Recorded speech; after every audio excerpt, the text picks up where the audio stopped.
Hello everyone, आज मैं आपको दिखाऊंगी अपने टेरेस गार्डन से ऐसे पौधे जो गर्मियों में बहुत ही राहत देते हैं। आप खुद चाहोगे कि ऐसे पौधे, ऐसा नज़ारा हमारे आसपास देखने को मिले। ऐसे ऐसे प्लांट्स आप खुद लगाना चाहोगे। गर्मी में इतनी तपती लू होती है, तो हम चाहते हैं हर तरफ थोड़े फूल देखने को मिले, थोड़ी ग्रीनरी देखने को मिले। तो वेलकम टू हैप्पी गार्डनिंग पौधागिरी। इस सीरीज़ में सबसे पहला पौधा है कोचिया का, जो कि अपने आप सीड से हर साल उगता रहता है। दूसरे नंबर पे है रोज़। आप रोज़ अपने आसपास कहीं देख के कटिंग भी ला सकते हैं, और आप कटिंग नहीं लाना चाहते, मांगना नहीं चाहते, चोरी नहीं करना चाहते, तो आप जाइए नर्सरी, वहाँ से आप हाइब्रिड वाले रोज़ ख़रीद लीजिए। और हाइब्रिड जो रोज़ हैं वो अक्सर ख़रीद कर ही लगते हैं, अदरवाइज़ वो बीमारियाँ बड़ी जल्दी पकड़ते हैं और जल्दी मर जाएंगे। उनको थोड़ा ग्राफ्ट करके लगाते हैं नर्सरी वाले, तो वो ज़्यादा बेहतर रहता है। देसी गुलाब के ऊपर हाइब्रिड गुलाब की कलम लगती है, तो फिर उस तरह से जो गुलाब लगेगा वो ज़्यादा लंबे अरसे तक आपके गार्डन में रहेगा। नेक्स्ट प्लांट है ये डे लिली। पूरा साल इसका गमला ना एक कोने में पड़ा रहता है, बेचारा दुबका रहता है, पानी मिलता रहता है इसको, इसी तरह हरा भरा रहता है। जैसे ही मई का मंथ आता है, अप्रैल एंड मई की शुरुआत आती है, तो इसमें बर्ड्स आनी शुरू हो जाती हैं। और फूल इसका इतना बड़ा बड़ा होता है कि मेरे हाथ से भी बहुत बड़े बड़े होते हैं इसके फ्लावर्स। हर एक जो बल्ब है उसमें से एक स्टॉक तो निकलती है, फिर उसमें 3-4 फ्लावर्स लगते हैं। अभी इसमें फ्लावरिंग होनी शुरू हुई है, तो ये मई का मंथ पूरा निकालेगा इसी तरह से। इतना छोटा सा गमला, और जून तक भी जा सकता है, क्योंकि बहुत सारी बर्ड्स ऐसी हैं जो छोटी छोटी हैं। आप जितना इसको कॉम्पैक्ट गमले में रखेंगे ना, जितना इसको भर भर के रखेंगे गमले में ना, उतना ही ज़्यादा खुश रहता है, और उतनी ही ज़्यादा भर भर के फिर फ्लावरिंग होती है।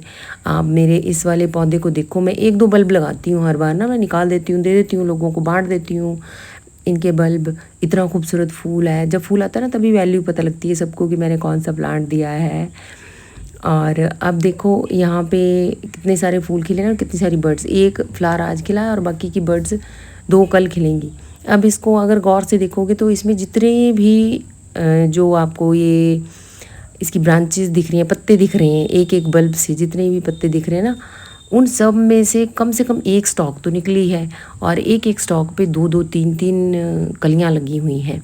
आप खुद ही इमेजिन करो ये कितना सुंदर लगेगा। सारा साल ऐसे कोने में पड़े रहने के बाद गर्मियों में इसकी बारी आती है ना, फिर ये स्टार ऑफ माय गार्डन बन जाता है। फिर मैं इसको अच्छी वाली जगह में रखती हूँ जहाँ पे सबको विजिबल हो, सबको दिखाई दे। बहुत ज़्यादा इसका एनवायरनमेंट चेंज नहीं करती हूँ मैं कि एकदम से गर्मी में बड़ा है तो उसको छाया में रख दूँगी, या छाया में पड़ा तो गर्मी में रख दूँगी। ऐसा नहीं मैं करती। इसका एनवायरनमेंट चेंज करने के बजाय मैं इसको उसी तरह के सिमिलर एनवायरनमेंट में कहीं अट्रैक्शन वाली जगह पे रख देती हूँ। नेक्स्ट प्लांट है ये गिलाडिया का। ये मुझे फ्री का प्लांट मिला था, और इसके जो छोटे छोटे प्लांटलेट्स थे ना वही मिले थे मुझे। अब इसमें इतने सारे फ्लावर लग चुके हैं, उनकी मैं प्रूनिंग करूँगी, उसके बाद देखिएगा आप सिर्फ फूल ही फूल नज़र आएंगे।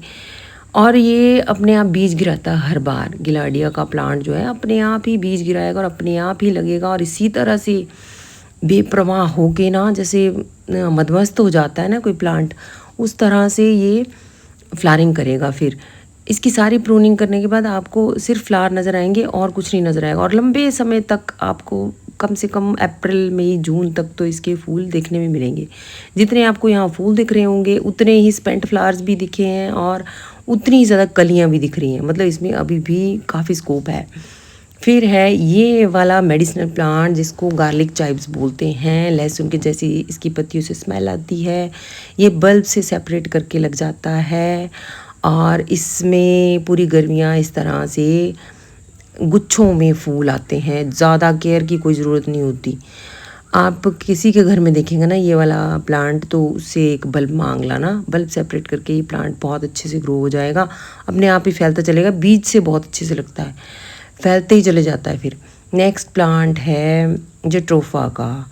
जेट्रोफा का प्लांट मैंने लास्ट ईयर ही अपने यहाँ कटिंग से लगाया था, तो इसकी कटिंग बड़े अच्छे से सर्वाइव कर गया। आप देखो ये कटिंग ही है, 2 छोटी छोटी कटिंग एक छोटे पॉट में लगी हुई है, इनमें फ्लावरिंग आने लग पड़ी। अब आप इमेजिन करो खुद, जब ये थोड़ा सा बड़ा हो जाएगा 1-8 साल के बाद, फिर ये कितनी ज़्यादा बम्पर फ्लावरिंग करेगा। इतनी खूबसूरत तरीके से अभी फ्लावरिंग कर रहा है, तब तो क्या ही कहने होंगे इसके हम खुद ब खुद इमेजिन कर सकते हैं। नेक्स्ट प्लांट ये वाला है क्लेरोडेंड्रम का, ये भी मैंने फ्री में ऐड किया था। फ्री के पौधे जो प्लांट है ना, उसमें आप जाके देखिएगा, शॉर्ट्स डाले थे मैंने बहुत सारे लास्ट ईयर बरसात के दिनों के आसपास, तो उसको आप देख सकते हैं मेरे चैनल पे जाके, मैंने प्लेलिस्ट भी बना रखी है। क्लेरोडेंड्रम का प्लांट मैं सड़क के किनारे से लाई थी, झाड़ियों में लगा हुआ था, उसमें इतनी सुंदर फ्लावरिंग हो रही है। और ऐसा नहीं कि सिर्फ इतनी फ्लावरिंग होनी है, इसमें इतनी सारी कलियां हैं कि ये लगातार मई जून के महीने में तो फ्लावरिंग करेगा ही। और बहुत आसानी से ना आपको ये मिल जाएगा पार्क में या सड़क के किनारे किसी के घर के आसपास ना आपको हेज के रूप में ज़्यादा दिखेगा। लेकिन मैं सलाह दूंगी, इसको हेज नहीं अगर बना सकते आप ना, गमले में इसको लगा के इसको बड़े वृक्ष की तरह ग्रो करो, फिर इसकी छटा देखो कितना सुंदर लगेगा। ये बहुत प्यारा लगने वाला है, कटिंग से आसानी से ग्रो होने वाला है, मेहनत आपको करनी नहीं पड़ेगी। जैसे टाइम आएगा वैसे ही इसकी फ्लावरिंग होना शुरू हो जाएगी। आप इसमें बहुत सारे फूलों के साथ साथ कलियां देख सकते हैं जो कि लगातार खिलती जा रही हैं, कई दिनों से खिल रहा है, आगे भी इसने खिलते ही रहना है। तो अगर मैं अपने व्यूअर्स से थोड़ी सी रिक्वेस्ट करूं कि अगर आप मेरे चैनल में देखते हैं वीडियोस तो काइंडली इसको शेयर करिएगा और लाइक करिएगा, कमेंट करके बताइएगा अपने फैमिली फ्रेंड्स के साथ जो सिमिलर लाइकिंग वाले हैं, गार्डनिंग पसंद करते हैं, उनके साथ भी ज़रूर शेयर करिएगा। चलिए आगे बढ़ते हैं। ये डे जैस्मिन है, ये कटिंग से बहुत अच्छे तरीके से ग्रो होता है, बहुत ही बढ़िया तरीके से। आप कटिंग लगाना है इसकी, और कटिंग से ग्रो होने के बाद फिर इसमें बंचेस में इस तरह से फ्लावर आते हैं, दिन का राजा भी इसको बोलते हैं, और इसकी रूट से भी इसको सेपरेट करके लगाया जा सकता है। नेक्स्ट अपराजिता है, ये सीड से बहुत अच्छे से ग्रो होता है। पर्पल वाला ज़्यादा कॉमन मिलता है, वाइट भी है, और भी कई कलर आजकल आने लग पड़े हैं, तो पर्पल वाला ज़्यादा अच्छे से मिलता है। तो इसकी सिर्फ ये होता है कि साथ साथ इसकी जो फलियाँ बन रही है ना, उनको आप तोड़ते जाओ, फिर फ्लावरिंग लगातार होती रहती है। पूरी गर्मियाँ आपके यहाँ फ्लावरिंग होगी और आपको इसको लगाने की ज़रूरत नहीं पड़ेगी। कई बार तो सर्दियाँ ये सर्वाइव कर जाता, नहीं करेगा तो बीच से खुद ही ग्रो हो जाएगा। हिबिस्कस नेक्स्ट प्लांट है। हिबिस्कस का ये वाला पौधा जो है ना, फूल आए ना आए, इसके पत्ते ही मन मोहने वाले हैं, इतने प्यारे पत्ते लगते हैं ना, आप पत्ते देख के खुश हो जाओगे। बस एक चीज़ का ख्याल रखना, इसको ना थोड़ा सा सनलाइट में रखना, ज़्यादा इसको छुपा के मत रखना, छाया में मत रखना। छाया में रखेंगे तो इसके पत्ते हरे हो जाएंगे, फिर ये इतना ब्यूटीफुल नहीं लगता, और फ्लावरिंग भी थोड़ा सा कम करेगा। बस एक और चीज़ है कि हिबिस्कस एक पौधा ऐसा है जिसमें मिली बग्स ना पागलों की तरह अटैक करते हैं, थोड़े थोड़े टाइम बाद अटैक करेंगे, और उस टाइम हमें बार बार छिड़काव करना पड़ता है। बाकी की भी वैरायटियाँ इसकी बड़ी सुंदर होती हैं, जहाँ कहीं हिबिस्कस दिखे ना, झटैक से आपने कटिंग लानी है और वो अपने गार्डन में लगा लेनी है। फिर बहुत सारी कलियाँ आएंगी, बहुत सारे फूल आएंगे, और आप बहुत ही प्रसन्न होने वाले हैं। नेक्स्ट प्लांट है फायरबुश का, ये भी कटिंग से लगता है। मेरे फायरबुश में अभी बंचेस में आपको दिखाई देने लगे हैं फूल, यहाँ पे देख सकते हैं आप कि कलियाँ बननी शुरू हुई हैं, और बंचेस में इसी तरह से फूल खिलने वाले छोटे छोटे फूल होंगे, जिस पे बर्ड्स भी बहुत अट्रैक्ट होते हैं, जैसे हमिंग बर्ड वगैरह ना, इनको सक करने के लिए, इनका नेक्टर सक करने के लिए आपके गार्डन में ज़रूर आएंगे फिर।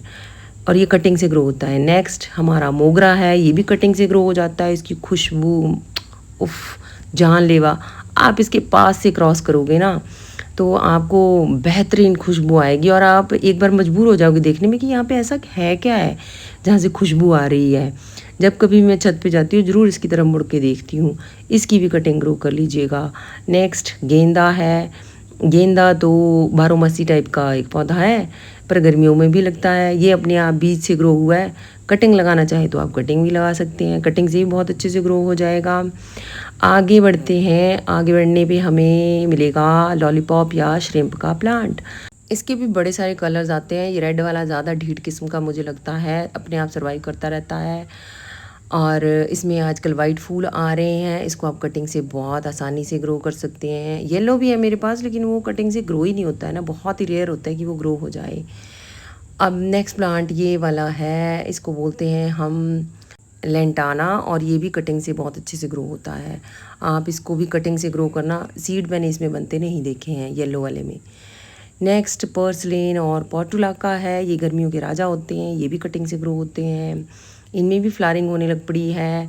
जहाँ कहीं ये थोड़े थोड़े से बड़े हो रहे हैं, फ्लावरिंग हो रही है, उनकी कटिंग्स मैं भी लगा रही हूँ जगह जगह, क्योंकि ये अक्टूबर तक ऑलमोस्ट चले जाते हैं, सितंबर अक्टूबर तक चले जाएंगे फ्लावरिंग करते हुए। इतनी खूबसूरत सी फ्लावरिंग करते हैं। हालांकि हम अक्टूबर में सर्दियों के फ्लावर्स लगाना शुरू कर देते हैं, पर ये वहाँ तक चले जाते हैं फ्लावरिंग करते। तो आप इनको वेल ड्रेन्ड सॉइल में और ज़्यादा सनलाइट जहाँ आती हो ज़्यादा समय के लिए, वहाँ पे आप इसको कटिंग से लगा दीजिए, फिर ये बहुत अच्छा ग्रो करेगा। नेक्स्ट प्लांट है बोगनविलिया। ये भी बहुत ही बेपरवाह सा पौधा है, इसको ज़्यादा केयर नहीं चाहिए। इसी के पॉट में मैंने ये पोटुला का लगाया है। दोनों को ही पानी कम चाहिए, धूप ज़्यादा चाहिए।